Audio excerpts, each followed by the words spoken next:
तो चलो स्टार्ट करते हैं आज एक और नई क्लास 11th। Welcome back. हाय, मैं हूं और आज हम लोग पढ़ेंगे वेक्टर का लेक्चर 3। ऑलरेडी हम लोग बहुत बेसिक सी बातें कर चुके हैं वेक्टर के बारे में। वेक्टर होता क्या है, रिप्रेजेंट कैसे करते हैं, लेक्चर 1 में पढ़ा था। लेक्चर 2 में यानी पिछले लेक्चर में भी हमने कुछ पढ़ा था वेक्टर्स पे कुछ ऑपरेशंस, जैसे resolution of vector, unit vector कैसे निकालते हैं, और फिर जाके हमने ऐड करना, सब्ट्रैक्ट करना वेक्टर्स को सीख लिया, जहाँ पे ट्रायंगल लॉ वगैरह भी हमने देखा था।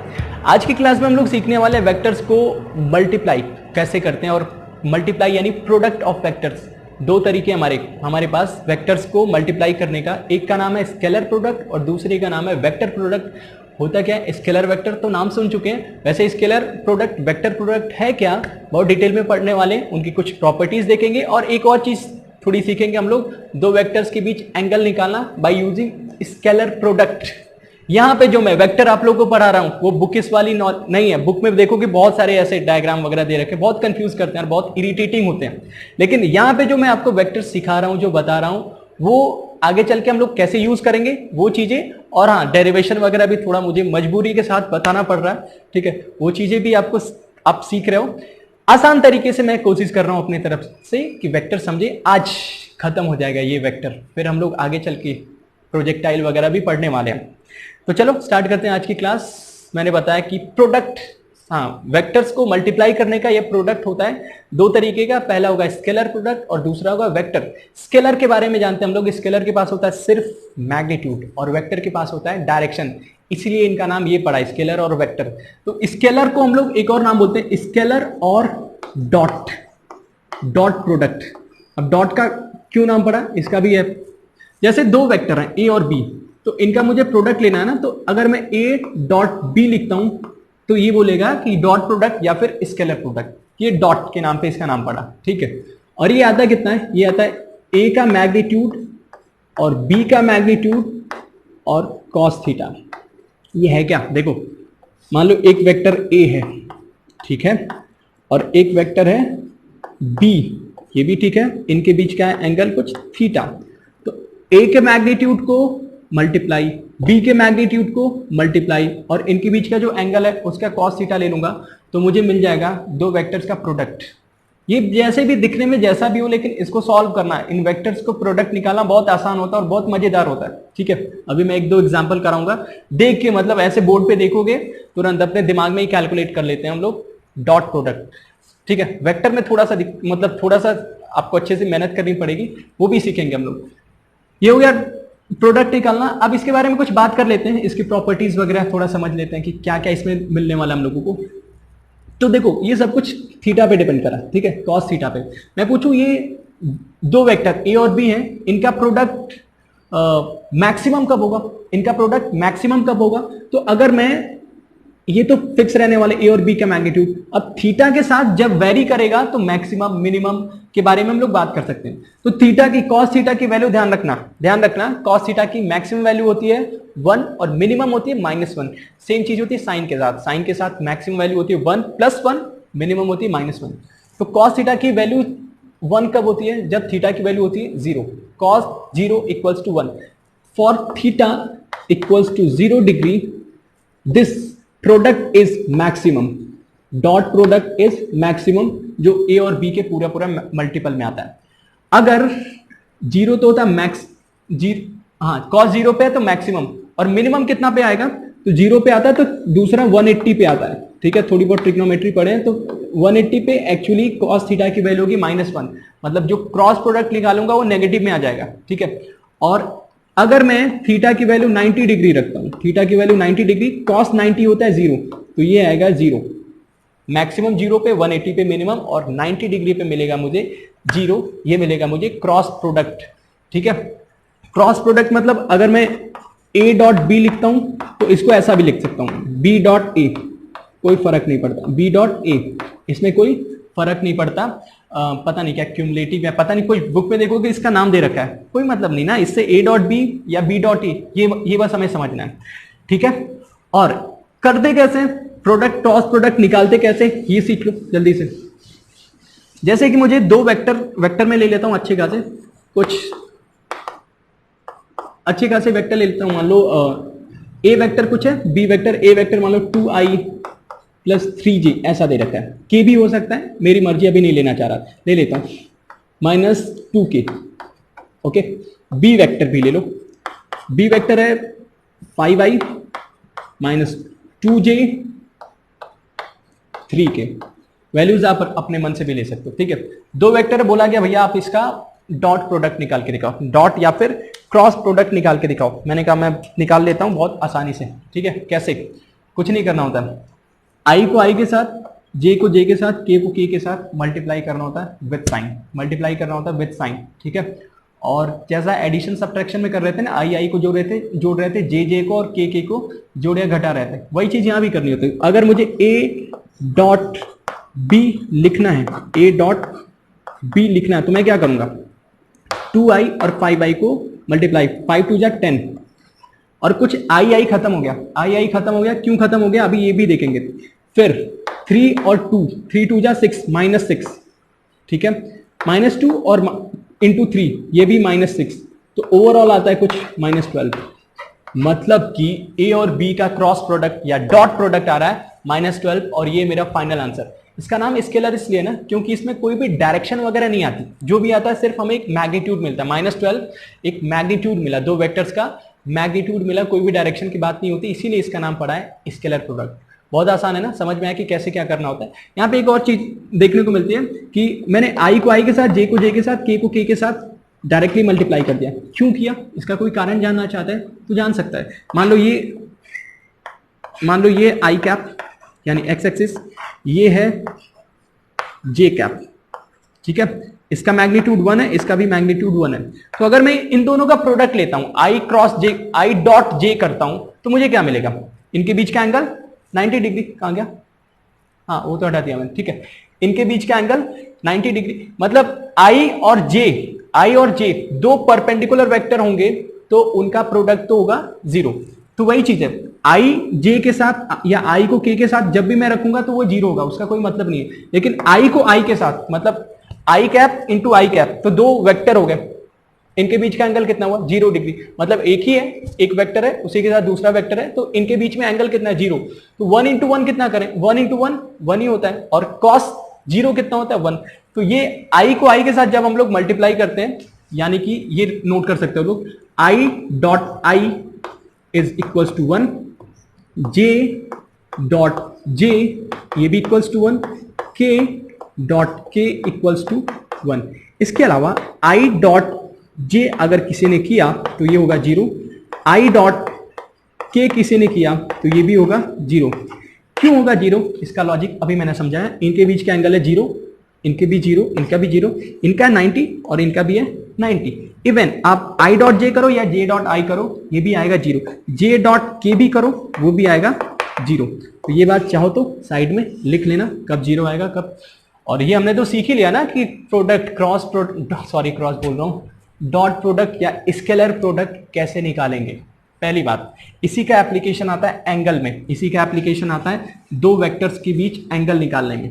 देखो यही वाला सेम सवाल के लिए मैं करूंगा, जैसे मान लो ये ए वेक्टर है, बी वेक्टर है, कहीं भी हो सकते हैं, ठीक है। मैं ऐसे ही रैंडम से अपने मन से माना हूं, ए इधर है, बी इधर है, ठीक है, ए इधर है, बी इधर है। बोला गया कि इन ए और बी के बीच का एंगल बता सकते हो क्या भैया? हाँ मैं बता सकता हूं, ए और बी के बीच का एंगल बता सकता हूं, आप भी बता सकते हो। कैसे बता सकते? इससे देख के, इसे देख के। अगर मैं यहां पे पूछूं कॉस थीटा क्या है, यहां पे कॉस थीटा क्या है, तो ऐसा लिख सकते हो क्या, ए डॉट बी अपॉन ए का मैग्नीट्यूड और बी का मैग्नीट्यूड, यही तो कॉस थीटा। मतलब कॉस थीटा, कॉस थीटा मिल गया तो थीटा भी तो बता सकते हैं हम लोग ना। ए डॉट बी यानी क्रॉस प्रोडक्ट, वो निकालना आता है, ए का मैग्नीट्यूड निकालना आता है, बी का मैग्नीट्यूड निकालना आता है। सेम सवाल के लिए अगर मुझे पूछा गया कि बताओ ए और बी के बीच का एंगल, तो मैं निकालता हूं, देखो मेरे साथ साथ समझते जाओ, ठीक है। बहुत अच्छा सवाल है और ये बहुत अच्छा कॉन्सेप्ट भी है सीखने के लिए। ए डॉट बी निकालना आता है, आई को आई, जे को जे, के को के साथ। 5 2 जा 10 अभी किया था मैंने, -6 हो गया ऊपर का काम। नीचे का ए का मैग्नीट्यूड अंडर रूट में इसका स्क्वायर प्लस इसका स्क्वायर प्लस इसका स्क्वायर, 4 + 9 + 4 कितना आएगा, अंडर रूट में 17 इंटू, ठीक है, प्लस नहीं इंटू इसका 5 का स्क्वायर -2 का स्क्वायर प्लस 3 का स्क्वायर, 25 4 29 और 9 it comes out to be √38। इसको सिंप्लीफाई करें तो -12 अपॉन √17, इसको भी चाहो तो कर सकते हो सिंप्लीफाई, √17 अपॉन इंटू 38। तो ये कॉस थीटा की वैल्यू आ रही है। तो थीटा की वैल्यू बोल सकते हो क्या? हाँ बोल सकता हूँ। थीटा की वैल्यू होगी कॉस इनवर्स ऑफ √12 अपॉन जो भी है 17 इंटू 38। ठीक है, ये आया हो, ठीक है, नहीं आया तो वही लिखा है मैंने जो यहाँ पे, ठीक है। हो गया, दो वेक्टर्स के बीच का एंगल निकल गया। यहां पे कुछ भी वैल्यू चेंज करते जाओ, मैं एंगल बता सकता हूं। एंगल के लिए क्या यूज किया मैंने? यही वाला फॉर्मूला, ठीक है। ए डॉट बी एक तरफ, नीचे ए के मैग्नीट्यूड से बी के मैग्नीट्यूड से डिवाइड कर दूंगा तो मुझे मिलेगा कॉस थीटा मिलेगा तो थीटा मिल जाएगा, और वही होता है एंगल बिटवीन टू वेक्टर्स। ये बात हमें समझ में आई? वेक्टर्स के बीच का एंगल निकालना सीख गए। एक प्रोडक्ट सीख चुके हैं, दूसरा प्रोडक्ट भी है, उसे भी सीखना है। और दूसरे प्रोडक्ट का नाम है, दूसरा जो मेथड है मल्टीप्लाई करने का, प्रोडक्ट निकालने का, उसका नाम है क्रॉस प्रोडक्ट। उसे हम लोग बोलते हैं क्रॉस या फिर वेक्टर प्रोडक्ट। नाम से समझ में आ गया होगा। अब इसे वेक्टर इसलिए बोला जाता है क्योंकि इससे जो रिजल्ट मिलता है वो एक वेक्टर मिलता है। मतलब A cross B will be a vector. ये क्या मिलेगा?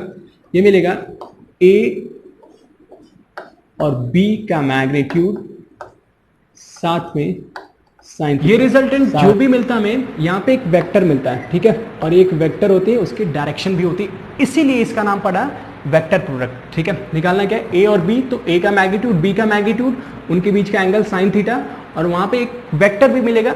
वेक्टर कैसे मिलेगा वो भी निकालना सीखेंगे। जैसे देखो, ये कोई ए वेक्टर है, ये कोई बी वेक्टर है, और इनके बीच का एंगल है थीटा। ठीक है, तो अगर मैं इन दोनों का क्रॉस करता हूं, इन दोनों का प्रोडक्ट करता हूं, तो मुझे एक तीसरा वेक्टर मिलता है। ठीक है, तीसरा वेक्टर मिलता है, उसी को मैं वेक्टर प्रोडक्ट बोलता हूं, और वो होता है थीटा पे डिपेंड करेगा, ए और बी पे डिपेंड करेगा। बहुत अच्छी बात है इसके बारे में, ठीक है, जो दिमाग में हमें याद रखनी है कि जो नया वाला वेक्टर मिलेगा ना, जैसे इसको और इसको मैंने प्रोडक्ट किया, तो जो नया वाला वेक्टर मिलेगा, रिजल्ट मिलेगा, वो इन दोनों के परपेंडिकुलर होता है। इन दोनों के परपेंडिकुलर मतलब इसके भी परपेंडिकुलर और इसके भी परपेंडिकुलर। उस परपेंडिकुलर की डायरेक्शन निकालने का भी तरीका होता है हमारे पास, वो भी बात हम लोग सीखेंगे। अभी हमने क्या सीखा कि ए डॉट बी और ए डॉट बी का प्रोडक्ट निकालेंगे तो एक नया वेक्टर मिलेगा। तो इसके बारे में नोट कर लेना, अभी से नोट करो, मैं बहुत ज्यादा लिखा नहीं पाऊंगा। ठीक है, नोट करो कि resultant obtained from cross product gives us a new vector whose direction is perpendicular to initial vectors। इसके भी परपेंडिकुलर और इसके भी परपेंडिकुलर, दोनों के परपेंडिकुलर। जैसे मैं आपको एक एग्जांपल लेके दिखाऊं कि मान लो ये x एक्सिस है और ये y एक्सिस है, तो x और y का अगर मैं प्रोडक्ट करूं तो इनके परपेंडिकुलर एक नया वेक्टर मिलेगा, और मुझे पता है x और y के perpendicular out of the plane होता है z। तो i और j का अगर मैं प्रोडक्ट करूं तो मुझे मिलता है k कैप। कैसे मिलता है वो भी थोड़ा सा और अच्छे से हम लोग डिटेल में बात करेंगे, लेकिन ये हमें समझ में आया कि जो प्रोडक्ट होगा तो उसे एक नया वेक्टर मिलेगा। इतनी बात समझ में आई।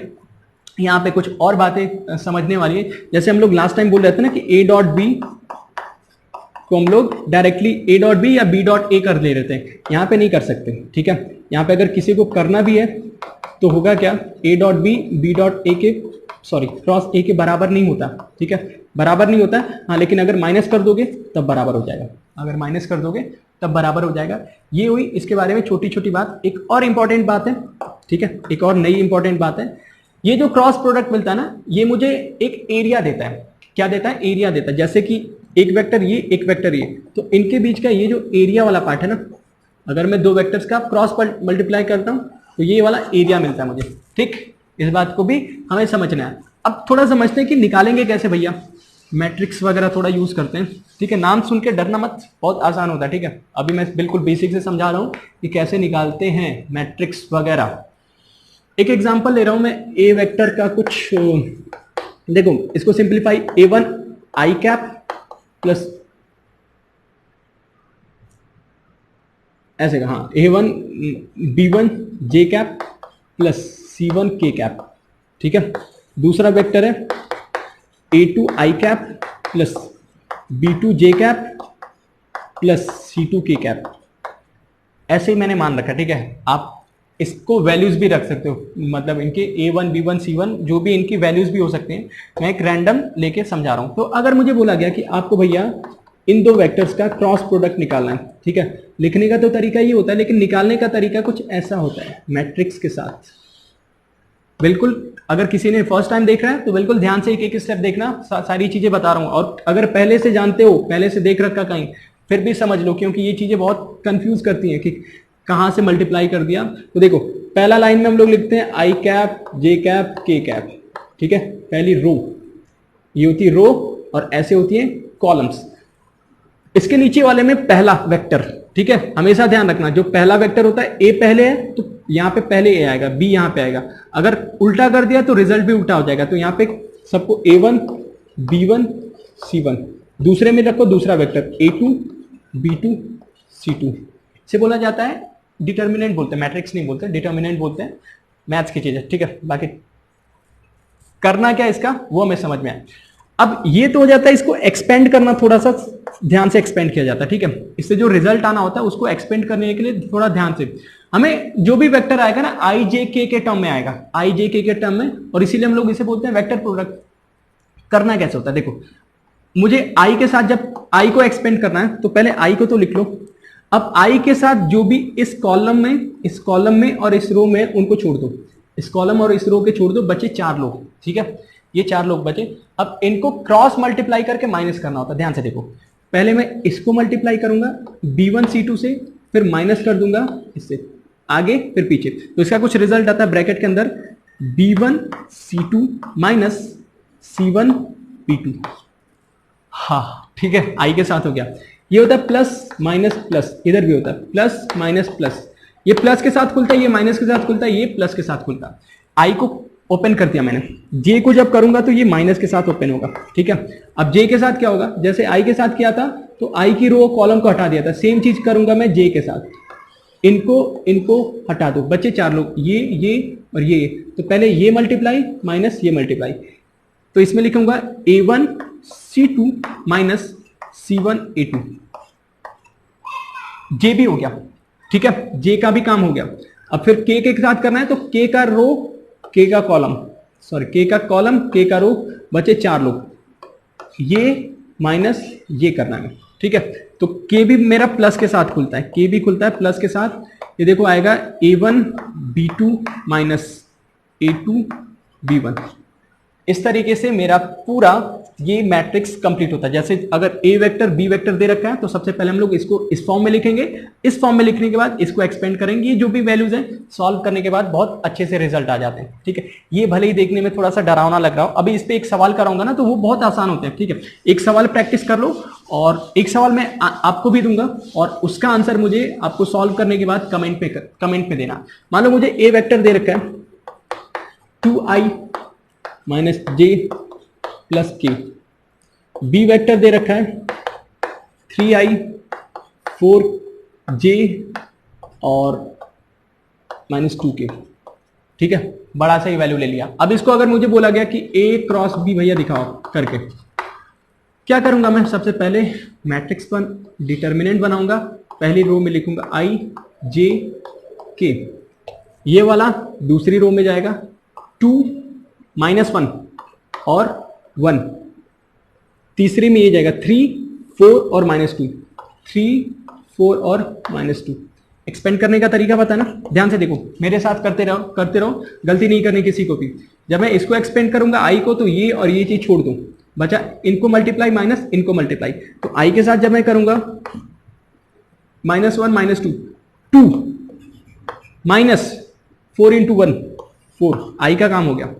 फिर जे को, जे मेरा आई माइनस साइन के साथ प्लस माइनस प्लस माइनस के साथ खुलेगा, तो जे के लिए ये छोड़ो, दिस 2 इंटू -2 माइनस 3 इंटू 1, तो 2 इंटू -2 कितना हो गया -4 माइनस 3 इंटू 1,